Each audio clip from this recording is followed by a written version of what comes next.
Le sable est utilisé par l'être humain depuis fort longtemps. C'est même l'une des matières premières les plus massivement exploitées sur Terre, qu'il soit extrait dans des carrières, ramassé sur des plages, dragué au fond des fleuves ou au large des littoraux. Le sable est déplacé des endroits où il s'accumule naturellement et on va le voir, ceci n'est pas sans conséquence.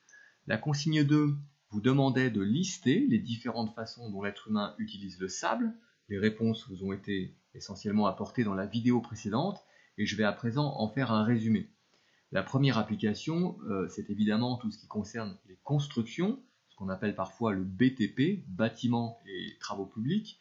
Alors non, je ne pensais pas spécialement à ça, mais plutôt à des constructions en béton, dont le sable est un ingrédient principal, ou encore en verre, mais aussi des routes, des panneaux photovoltaïques et bien d'autres choses encore. Deuxième application, la poldérisation, c'est-à-dire la création artificielle de terre gagnée sur l'eau. Alors ça se fait avec du remblai en quantité très importante et généralement entouré de digues. On a évoqué le cas de Singapour qui a ainsi augmenté sa surface de 22% en une quinzaine d'années, rien qu'avec du sable. Un autre exemple est cet ensemble d'îles entièrement construites par l'être humain sur le littoral de Dubaï, dans le golfe Persique. La technique de poldérisation, elle est maîtrisée depuis le XVIIe siècle aux Pays-Bas, et là aussi, une bonne partie du territoire empiète sur la mer du Nord de façon tout à fait artificielle. L'industrie électronique également utilise le sable pour des composants que vous allez retrouver dans plein de dispositifs, des ordinateurs, des téléphones. Vous avez tous entendu parler, je pense, de la Silicon Valley, un pôle d'industrie high-tech en Californie. Eh bien, en anglais, silicon, ça ne veut pas dire silicone, c'est un faux ami, ça veut dire en fait silicium, symbole SI. Le silicium, c'est un élément très abondant dans la lithosphère, que vous retrouvez notamment dans la silice, symbole, formule SiO2, donc dans le sable. Le silicium, c'est aussi ce qui va constituer les panneaux photovoltaïques que je vous ai montré tout à l'heure. La fracturation hydraulique, ça c'est quelque chose de très différent. C'est une technique qui est utilisée pour extraire des hydrocarbures dans des gisements non conventionnels. Vous connaissez peut-être le gaz de schiste, dont l'exploitation pose problème à différents niveaux, et notamment pour son extraction. Ce gaz, il est retenu dans le sous-sol, dans du schiste, une roche qui est non perméable, et donc pour récupérer ce gaz, il faut faire un forage assez compliqué, dans lequel on injecte à haute pression un mélange d'eau et de sable. Ça va avoir pour effet de fracturer la roche et de libérer le combustible fossile. Alors au passage, ça fait des micro-séismes, ça modifie durablement la structure du sous-sol, mais bon, ça ne gêne pas spécialement les Canadiens, manifestement, qui pratiquent beaucoup cette technique. Enfin, l'extraction de minerais, alors ça concerne certains types de sable dans certaines zones géographiques très particulières, mais il est possible parfois d'extraire des quantités, alors par exemple de métals précieux comme l'or, si vous avez du sable aurifère. Alors ça fait très 19e siècle comme photo, très rué vers l'or, mais sachez que l'orpaillage, cette technique artisanale, est encore pratiquée actuellement dans certaines régions du monde. Passons maintenant aux problèmes posés par cette exploitation, qui sont nombreux.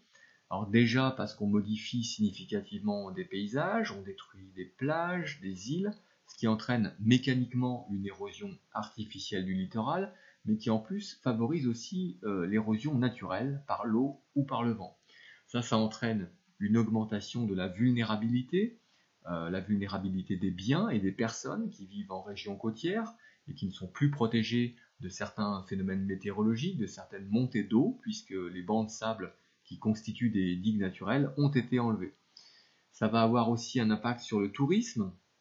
Si les gens viennent pour aller à la plage et qu'il n'y en a plus, c'est moins bien forcément, sans parler des risques qui sont augmentés. Lorsque des bateaux à fond plat, ce qu'on appelle des barges, raclent les fonds pour en extraire du sable, ils détruisent au passage un certain nombre d'habitats sous-marins, de zones de reproduction pour des poissons, des tortues et bien d'autres animaux, donc problème pour la biodiversité locale qui s'en trouve réduite, problème aussi pour les pêcheurs qui vont voir leur filet beaucoup moins rempli avec toutes les implications socio-économiques qu'il y a derrière. Enfin, il faut comprendre que le sable est une ressource non renouvelable à l'échelle humaine, et on est en train progressivement de l'épuiser. Alors ça, c'est déjà un problème en soi, et pas des moindres, Ça amène aussi à des fluctuations monétaires selon l'offre et la demande. La tendance, vous l'imaginez, est globalement à la hausse, et le marché devient de plus en plus tendu et va le devenir encore plus dans les années qui viennent. On a vu aussi que cette situation pouvait entraîner toutes sortes de trafics, d'exploitation illégale, de transactions douteuses, comme à chaque fois malheureusement qu'il y a une ressource en quantité limitée et qui intéresse beaucoup de monde. Voilà, le tableau est un peu sombre, certainement, mais l'enjeu est important et je crois que le temps presse pour s'en saisir sérieusement. Donc, si déjà cette activité a pu vous sensibiliser à ça, c'est déjà un premier pas. Voilà ce qu'on pouvait dire sur ce sujet à peu près. On termine avec la notion 4, que j'ai découpée en 2 paragraphes distincts. Ça reprend l'essentiel de ce qu'on a vu. D'une part, l'intérêt des sédiments en tant qu'archives du passé et outils pour reconstituer des paléo-environnements, et d'autre part, l'intérêt des sédiments en tant que ressources naturelles aux applications multiples, mais hélas en quantité non illimitée. C'est également la fin du chapitre 1. Il nous en reste un deuxième et dernier qu'on abordera la prochaine fois, donc vous n'êtes pas encore tout à fait tiré d'affaire, mais courage, c'est pour bientôt.